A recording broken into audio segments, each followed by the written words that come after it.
ప్రపంచవ్యాప్తంగా కూడా kidney fail అవ్వడానికి ప్రధాన కారణం డయాబెటీస్, హార్ట్ అటాక్స్ రావడానికి ప్రధాన కారణం డయాబెటీస్, పక్షవాతం రావడానికి ప్రధాన కారణం డయాబెటీస్, కాళ్ళు తీసివేయబడడానికి ప్రధాన కారణం డయాబెటీస్, కళ్ళు పోవడానికి కూడా ప్రధాన కారణం డయాబెటీస్. మధుమేహం అంటే డయాబెటీస్ ఎంత పెద్ద ప్రధానమైన జబ్బు అంటే ప్రపంచ మానవాళిని సగానికి పైగా ప్రతి సంవత్సరం తీసేస్తున్నది డయాబెటీస్. కాబట్టి డయాబెటీస్ నుంచి గొప్ప జబ్బు ఏమీ రాదు. కాకపోతే ఈ డయాబెటీస్లో ఉన్నటువంటి వాళ్ళకి శరీరంలో ఉన్నటువంటి అన్ని అవయవాలు పాడవుతున్నప్పటికీ కూడా కేవలం 30-40% మందికి మాత్రమే కిడ్నీ పాడైపోతూ ఉంటుంది. ఎవరు వీళ్ళు అని చెప్పడం కొన్ని సందర్భాల్లో చాలా కష్టం. 10 ఏళ్ళు, 20 ఏళ్ళు, 30 ఏళ్ళుగా డయాబెటీస్ ఉన్నా కూడా 30 ఏళ్ళ తర్వాత అయినా వాళ్ళకి కేవలం కిడ్నీ మాత్రమే పాడవచ్చు.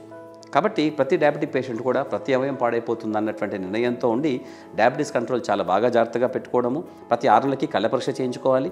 కళ్ళలో మార్పులు వస్తే మీరు కళ్ళ డాక్టర్కి వెళ్ళాలి. సంవత్సరానికి ఒకసారైనా గుండె పరీక్షలు చేయించుకుంటూ ఉండాలి. వాటిలో కాసింత తేడా ఉన్నా గుండె డాక్టర్కి వెళ్ళి చూపించుకోవాలి. మీకు ప్రధానంగా మిమ్మల్ని డయాబెటీస్ చూసినటువంటి డాక్టరే మీకు షుగర్ కంట్రోల్ని, బీపీ కంట్రోల్ని చూస్తూ ఉండాలి. ఎప్పుడైతే బీపీ కంట్రోల్ బాగాలేకపోయినా, మూత్రంలో ప్రోటీన్ 1+ అంతకంటే ఎక్కువగా కనపడినా, అలాగే క్రియాటిన్ పదార్థం కొంచెంగా పెరుగుతుంది అనిపించినా కూడా మీరు వెంటనే వెళ్ళి కిడ్నీ డాక్టర్ చూపించుకుంటూ ఉండాలి. కిడ్నీ జబ్బు వచ్చింది అని చెప్పడానికి షుగర్ ఉన్న వాళ్ళలో ప్రత్యేకమైన వ్యాధి లక్షణాలు ఏమీ కనిపించవు.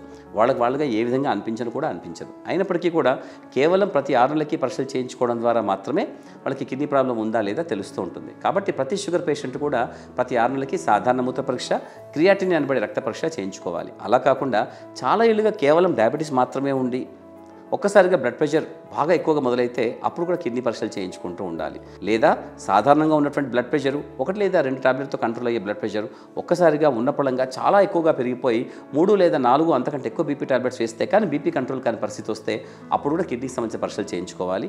షుగర్ ఉన్న వాళ్ళు మామూలు వాళ్ళకంటే కూడా చాలా భిన్నంగా ఉంటారు. కిడ్నీ జబ్బులు ఉన్న వాళ్ళు కూడా షుగర్ ఉన్న వాళ్ళ కిడ్నీ పాడైన వాళ్ళు, షుగర్ కాకుండా షుగరేతర కారణాల చేత కిడ్నీ పాడైనటువంటి వాళ్ళు చాలా భిన్నంగా ఉంటారు. షుగర్ వచ్చి కిడ్నీ పాడైనటువంటి వాళ్ళ రక్తనాళాలు, నరాలు, గుండె కండరాలు బాగుండవు కాబట్టి వీళ్ళకి ఇచ్చే చికిత్సా విధానం కొంచెం భిన్నంగా ఉంటుంది. వీళ్ళకి ముఖ్యంగా గుండె ఎంత బాగా ఉంది దాన్ని బట్టి వాళ్ళకి మిగతా ట్రీట్మెంట్ అంతా మేము చెప్తాం. కాబట్టి ఎప్పుడైతే కిడ్నీ పాడవుతుందని తెలుసుకుంటారో గుండెకి సంబంధించిన పరీక్షలు చేసి పెట్టుకోవడము, కిడ్నీ పూర్తిగా పాడైపోయిన తర్వాత గుండెకి సంబంధించిన రక్తనాళాల పరీక్ష, యాంజియోగ్రామ్ కానీ అలాంటివన్నీ చేసుకోవడము, అలాగే కళ్ళకి సంబంధించిన పరీక్షలు చేయించుకుంటుండడం వీళ్ళందరూ చేయాలి. కిడ్నీ బాగా పాడైన తర్వాత వీరికి డయాలసిస్ కానీ కిడ్నీ మార్పిడి కానీ చేస్తారు. డయాబెటీస్ ఉన్నటువంటి వారిలో వాళ్ళ పిల్లలకి వాళ్ళకి కూడా డయాబెటీస్ వచ్చే అవకాశం ఉంటుంది. డయాబెటీస్తో పాటుగా కిడ్నీ జబ్బు కూడా ఉంటే వారికి జన్యుపరంగా, వంశపారంపరంగా ఇటువంటి జబ్బులు వచ్చే అవకాశం చాలా ఎక్కువగా ఉంటుంది. కాబట్టి డయాబెటీస్ ఉన్నవారు వాళ్ళ పిల్లలకి, వాళ్ళ తర్వాత తరాల వారికి రాకుండా జాగ్రత్త వహించాలి కుటుంబంలో. అలాగే డయాబెటీస్ వల్ల కిడ్నీ ప్రాబ్లం వచ్చినటువంటి వాళ్ళు ఒకవేళ పొరపాటున వాళ్ళ పిల్లలు ఎవరికైనా డయాబెటీస్ వస్తే వారికి ప్రతి 6 నెలలకి కూడా తప్పనిసరిగా కిడ్నీకి సంబంధించిన పరీక్షలు చేయించుకోవాలి. అన్నిటికంటే కూడా ముఖ్యం డయాబెటీస్ రాకుండా చూసుకోవడము. స్థూలకాయలు అటువంటి వారు, సిగరెట్ స్మోకింగ్, ఆల్కహాల్ ఉన్నటువంటి వాళ్ళకి దూరంగా ఉండడము. స్థూలకాయలు అయితే తప్పనిసరిగా బరువు తగ్గించుకునే ప్రయత్నం చేయడము, అనవసరంగా ఎటువంటి మందులు వాడకపోవడము, ముఖ్యంగా చిన్న నొప్పులకంటూ ఆర్ఎంపీలు వాళ్ళు ఇస్తే ఎటువంటి స్టీరాయిడ్స్ అలాంటి మందులు తీసుకోకుండా ఉండడము, అలాగే శరీరాన్ని ఎప్పుడు కంట్రోల్లో పెట్టుకుంటూ ఆహారంలో ఒక పద్ధతి, ఒక నియమావళి పాటిస్తూ ఆరోగ్యంగా లక్షణాలు అన్ని పాటిస్తూ ఉంటే తప్పనిసరిగా డయాబెటీస్ రాకుండా ఉంటుంది.